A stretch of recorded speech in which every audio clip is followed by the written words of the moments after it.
Hello, everyone, and welcome again to yet another episode of the Ask PK podcast.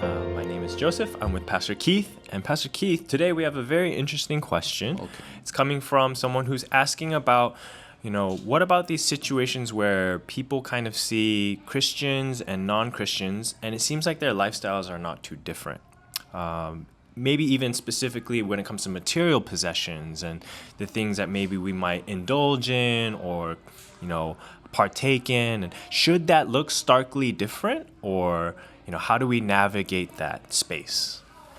Yeah, it's a very important question, and Bible doesn't have a specific things to say about it. But having said that, and especially in Old Testament, a blessing of the Lord also includes material blessings. So we see Abraham and King Solomon, David, and all that very well provided people, even Job. Right. and things like that. So that's one thing. And Bible talks about having a lifestyle that is simple, and it talks about it. So in Puritan theology, work ethics involve industriousness, diligent work, thrifty, and charity. And the three things are part of a healthy faith, they understand. And, that was kind of engine behind U.S. and all their work ethics and all that. Right. So in the Bible, it seems to condemn, but it's not even clear. When Jesus talked about a parable, a man continually dressing himself in purple clothing, with a life is indulgence of luxurious and royal items, Right. While he's neglecting the need of his neighbor. At the same time, Jesus himself wore a seamless tunic, which is very costly. And people pour alabaster oil, which is 1 year's wage, and so on and so forth. So he had no problem with these luxurious items, Right. in his life. So it is very difficult to draw the line in this.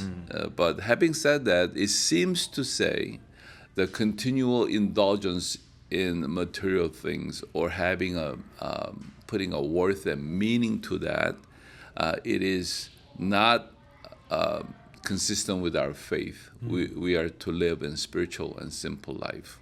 At the same time, being so confined to that, or restrained or limited in view of seeing people and relationship on things, what they possess or not, or judging people on top of that, is definitely not of the scripture. Right. Judging people, envying especially, because I mentioned this because our society is becoming more immersed in socialism.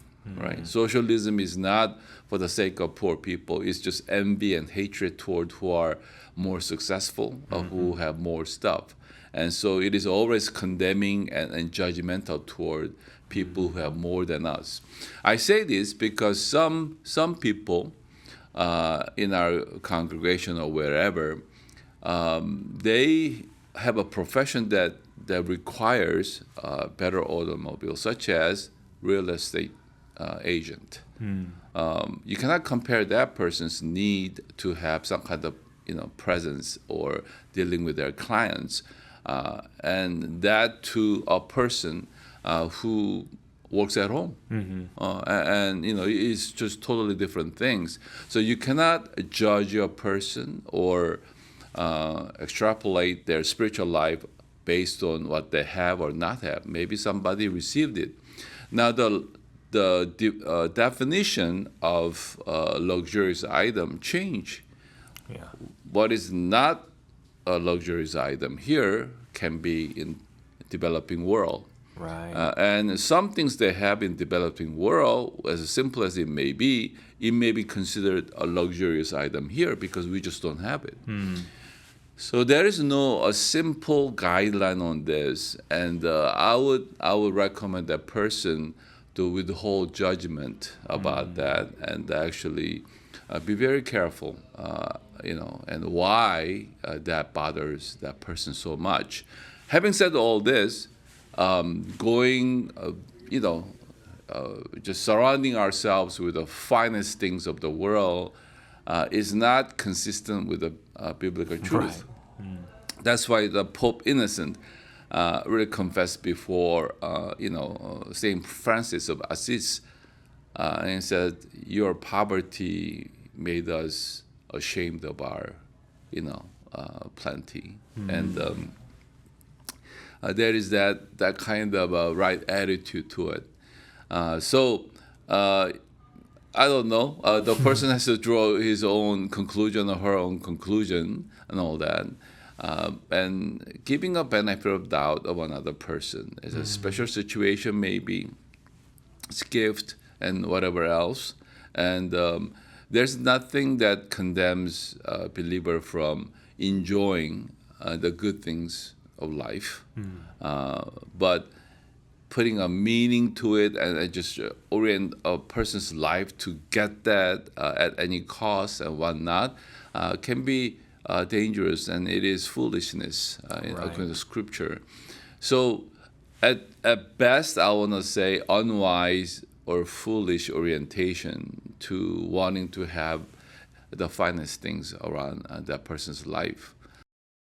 Time, I will be holding judgment, for the people who has better things than me, per se.